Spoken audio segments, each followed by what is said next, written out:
I'm Chuck Osborne. And I'm Michael Smith. Welcome to our podcast, which is presented by Assured Partners Investment Advisors, where we talk investing and all things related in a way you can understand. Woohoo! Hi, this is Chuck. This is Michael. It's Tuesday, September 8th, 2025. It's the 22nd episode of our podcast. Woohoo! Woo! Chuck, what's on your mind today? Jobs, Michael. Jobs. We're not creating enough jobs. That was not a great report we saw, was it? No, it was not. And we've already been talking about this. We had talked about last month that, in the last 24 months, now 25, there's only been 4 times when, 6 times when we've created over 200,000 jobs. And I know a lot of economists doubt that's the magic number anymore, but historically that's been the magic number for the United States, is that you need to create 200,000 jobs every month because we always have new people joining the workforce, people graduating from school, coming of age. We have immigrants, legal immigrants coming into the country, and we have people who have lost jobs. So you have a natural turnover, and that has historically been the magic number, and we are not hitting that number. And as of Friday, the data that came out is they're projecting that we only had 22,000 jobs added in the month of August, and June was actually revised negative. Yeah, we actually had a negative one, right? Yep. So, according to the data right now, we actually lost jobs in June. Regardless of, and I know there's been questions about how accurate those numbers really are. And, we've shot the messenger last month, and it didn't really help the message get any better. Yeah, the message got no better. But, regardless of all of that, the trend is definitely the job market is slowing, and we are not creating jobs.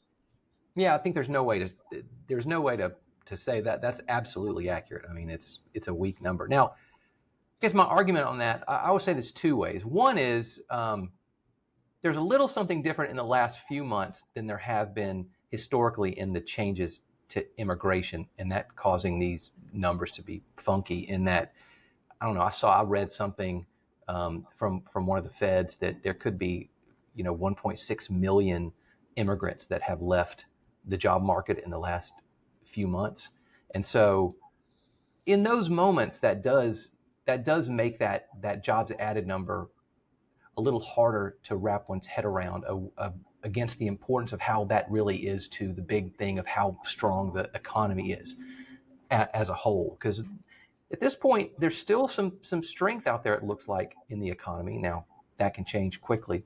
But when you have that many immigrants potentially leaving the job market, it does make that number different. Now the question is, there's the longer term demographics of, is 200 make sense? And that's a different argument, in my opinion, than you happen to have immigration playing havoc maybe in the specific job, non-farms payroll number month over month. Yeah, Michael, I mean, I understand that point, and that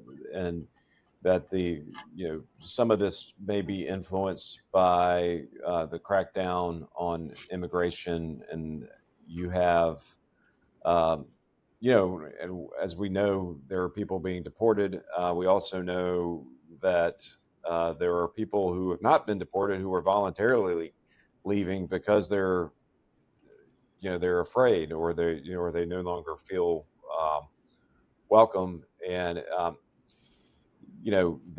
whether that's right or wrong is a topic for a different podcast than ours. But we don't get into those things. But from a sheer economic standpoint, still the data is what the data is. And so if you have an economy that is only the size of the United States, that added as few as 22,000 jobs in the month. Again, we got June actually got revised negative. Um, that means the economic activity is slowing down, and Yeah. and I don't think there's any way to, I think that there's any way to sugarcoat that. And from our perspective, what that does is it also impacts, it impacts how you're going to invest. All right. I also think, you know, the other elephant in the room, you've got the situation with immigration, but we can't ignore the tariff situation either, because when you break down the jobs, the worst two places or sectors in the economy were manufacturing and transportation. And so in the transportation is you're talking about you know port workers, you're talking about stevedores, people loading and unloading ships, you're talking about truck drivers, you're talking about everyone who moves all of this international commerce around the country, and they actually saw a loss of jobs. I think 12,000 down. I think both of them were 12,000 down. And manufacturing, also lost jobs. So again, uh, the kind of the laws of economics are still undefeated, whether people want to face with them or not. And this actual tariff policy is not going to cause inflation. It is going to cause a slowdown in the economy. It's going to cause a reduction in both demand and supply, and it's going to cost Americans jobs. It's not going to gain jobs, and that's what we've been saying all along. That's what's happening. No, So I agree. And then, yep. Then the question for me too becomes, and I think we've talked some about this too, is the idea of an economic slowdown versus a recession, right? And we've already seen an economic slowdown. That's already occurred. We know that's happening. It's clear in the data. Although, to be fair, GDP now is looking at 3% right now for the current quarter, so that's better than So, but still, yeah, the real question that in my mind is going here is this jobs data signaling a recessionary impulse here? Is something breaking versus are we slowing? And when I look through the rest of the data, you've got so much capex occurring from a lot of the AI build out. That's huge still, and that's net positive for the economy. yeah. GDP now looks solid. You've got some other data points that still look solid. So I'm not, in my mind, I'm not pushing. I think this is recessionary yet, but there's no doubt that it's a negative for economic growth any way you look at it. Well, here's the thing, Michael. Like I said, we've talked about this before. The rule of thumb definition of a recession is 2 quarters in a row of negative GDP growth. Obviously, we don't have that. We had negative growth technically in the first quarter. Again, all of that was really skewed by trade. We had now on the second estimate was 3.3% growth in the second quarter. Again, that's skewed by trade. But really what you have to do is you kind of average those out. And we are growing somewhere between, 1.25% and 1.5%, in the first half of this year. So we're not that far away from zero. And, we are slowing, and we're continuing to slow. It's interesting. A lot of talking heads talk about labor always being a trailing indicator or a late indicator of where we are. But in my experience, that has not been the case. The first bad jobs report in during the financial crisis came in January. It did not come, in the summer of '08 when we really had, kind of the bottom of the economic activity. We were still in economic growth when jobs started to to fall apart, and in my just anecdotal experience, this has actually always been a leading indicator um, of the direction of the economy. Now, whether or not, I mean, do we limp along at 1%, or do we actually go into recession? I don't know. And I'm not sure from an investing standpoint or from a public perception standpoint. Those things matter. Yeah, you sure. know, um, you know, George Herbert Walker Bush, to a large extent. I mean, there were other issues. There was Ross Perot, et cetera, but he lost the election to a large extent in '92 because he said very correctly that we aren't technically in a recession, while his opponent, Bill Clinton, very astutely went out there and said, "I feel your pain." And Yeah, so, yeah. um, at some level, does it really matter if the academics decide that this was a real recession or not? If the economy is slowing and things are slowing down, then that's going to have an impact. Now, to me, the big silver lining here, Michael, are the courts, because as we've talked about, and you already kind of suggested, there's really three arrows, to borrow the old Japanese prime minister's term, in Trump's economic agenda, and the the most notable of which have been the tariffs. That's where, um, and again, the the laws of economics tell us that's a big negative Mhm. on economic growth, regardless of what people want to believe. I mean, that's just the reality. Um, and but you got two big positives as well. You've got regulatory reform and you've got tax reform. Both of those are going to be stimulative to the economy. And now we've got a situation, which at the beginning of last week is what we thought would be the big talking point, is um, the courts are going to remind the president that he doesn't actually have the power to just unilaterally um, design trade policy for the United States. That power is actually in Congress, um, not in the president. So um, that's going to be very interesting if all of a sudden these tariffs go away, and the knee-jerk reaction to that may be some volatility just because markets don't like uncertainty, but in the long run, that's a boost to and that's a boost on top of the other two elements of his agenda, which should actually support economic growth. So we'll see. We'll see. That's something to think about. Well, the negative about that, it's not even a negative, it's just the timing. The issue there is that could go on longer than I would love it to go on in a perfect world.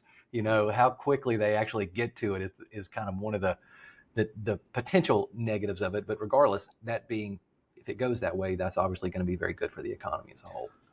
Well, I understand your point, Michael, but we can't get too wrapped up in getting onto Wall Street timing, like things have to happen tomorrow.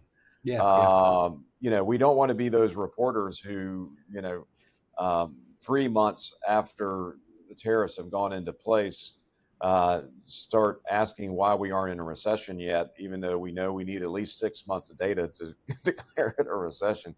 And, the reality is, yeah, in Wall Street terms, yes, it may take a while for them. I'm not exactly sure when the Supreme Court actually comes back into session. I think it may be in October. The president has asked them to expedite this. Expedite it, yeah. So, so hopefully that happens soon. But I mean, even if it happens, sometime at the beginning of next year, um, in the real world, that's not that long. Yeah, yeah. Right. Yes, that's forever as far as Wall Street's concerned. Yeah. But on Main Street, you know, yeah, that's not really that long. And Well, you're getting so, comments from which who knows how real this is. You're getting comments and stories that a year would not be out of bounds for how long it could take, even with an expedited a ask case from the like this, president. So who knows, though? yeah, May, I don't, and it'd be interesting for us to look. I didn't research that ahead of time, but I don't recall how long it took the Supreme Court to rule on the forgiveness of student debt. Yeah. But this, to me, I mean, it's a very similar case. I mean, and you know, this is a bigger story than just this one podcast, but we've got a real issue in our country where people don't are no longer being taught basic civics. They don't know how our government is actually structured and how it's actually supposed to work. and it hasn't been working the way it's actually meant to work for a large part of the last 20 years at least. And at some point we need Congress to actually start acting like Congress again, and to remember that they're the ones that actually make the laws and determine the big picture policy. And that's very important from an investor standpoint, because again, we're investors, we're not traders. We want to invest for the long haul. And when you're investing for the long haul, you need stability, and you need stability of, you need to know generally what the laws are, and they can't just change every 4 years or every, even 8 years if a president gets, two administrations. I know our system is slow and painful, and if you feel strongly about, some policy or some issue, you're just so frustrated that you can't get laws passed quickly enough. But that is actually one of the big secrets to the success of the United States, is that it does take a long time, and you do have to compromise, and you do have to do all these things that aren't popular today, and that we need to go back to Congress actually making laws as opposed to presidents making executive orders. And and that's a bigger picture here. But I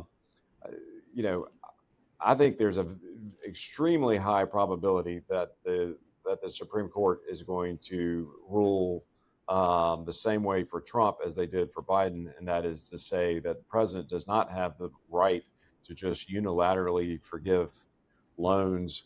He does not have the right to just make trade policy without any input from Congress or getting it through Congress. Well, and that stability is unbelievably important. I mean, there's a lot of I mean, this is always, you don't know how this really is, but why it has been so good to invest in our companies here in the U.S., that's a big piece of it. You're in a legally stable area where you understand what property rights are, and someone's not going to steal your property as a company. And maybe another politician prior to this wasn't forcing people to give them a part of ownership in a company, right? I mean, there's big changes that are happening potentially in those things that over the long term could make the United States a less, not as good of a place to invest. And if you're a company, and if you're a person trying to invest in general. So it's it's very interesting to see all these changes and how all that could mean. It's a short amount of time so far, but if it keeps on going, it's not going to be good for that. I don't think. Yeah, no, you're absolutely right, and it's playing a toll. Another article in the Wall Street Journal came out last week about Americans that the Wall Street Journal, along with another organization, did a poll on people's optimism or pessimism for the future, and we are living through a record level of U.S. pessimism. One of the defining qualities of being an American is that we are relentlessly optimistic people. And any of us and I've had this experience personally, and it was a great experience in my life, but I got to actually work in Europe for a while. And when you actually do that, and you don't just go over there as a tourist, but you actually spend time there and you actually get to know locals, you start to realize that there really is a difference in the mindset, that we are more optimistic about the future here, and there's plenty of reasons for that, but a lot of that goes to the fact that as we've said in the past, most of our politics have been played between the 40-yard lines, and our system is designed so that actual change has to take a long period of time, and that you have to actually get through a Congress, and even in Congress, you have to be able to compromise, because you're never, especially nowadays, it's almost always pretty evenly split. And then the Senate is definitely designed to do anything meaningful, you need 2/3, and that's on design. That's meant to make sure that we make changes slowly and thoughtfully, which I realize is frustrating to zealots who are really, gung ho about whatever change they want to make. But that frustration is actually what has led to the stability of the United States and a lot of our long-term success. And it's the reason we are the longest lasting form of democracy. And I don't want to get into that. Are we a democracy or a constitutional republic? And of course, we are a constitutional republic, which is a form of democracy. and so, we're the longest lasting in history. We've outlasted the Greeks, we've outlasted the Romans, and even though we're a very young country, if you want to go back, we are actually the oldest form of government that's around today, and it's because of that. It's because it takes a long time to get things done. Yeah, well, I think that's probably a great place to leave it. As always, if anybody has anything you want to hear from us, any comments, let us know. We're happy to do that. We'll be back again in about a month. Interestingly, we're about to get some big inflation data, so we'll see if inflation is the big story this month or not. So, we'll talk to you guys soon. We shall see, but we shall my money's on the economy slowing as opposed to heating up and having inflation. I don't know where you want to stand, Michael. I'm with you. I'm with you. Yeah, we'll play this back after the data comes out. Yeah. And we'll see what happens. Yeah. All right. Sounds good.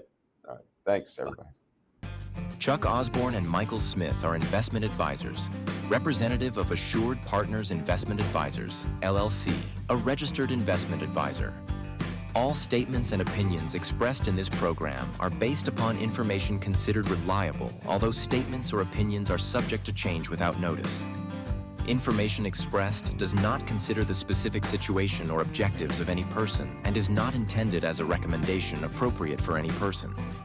Viewers are encouraged to seek advice from a tax or legal professional or investment advisor to determine whether any information presented may be suitable for their specific situation. Information presented is for educational purposes only and does not intend to make an offer or solicitation for the sale or purchase of any specific securities, investments, or investment strategies. Investments involve risk, and unless otherwise stated, are not guaranteed.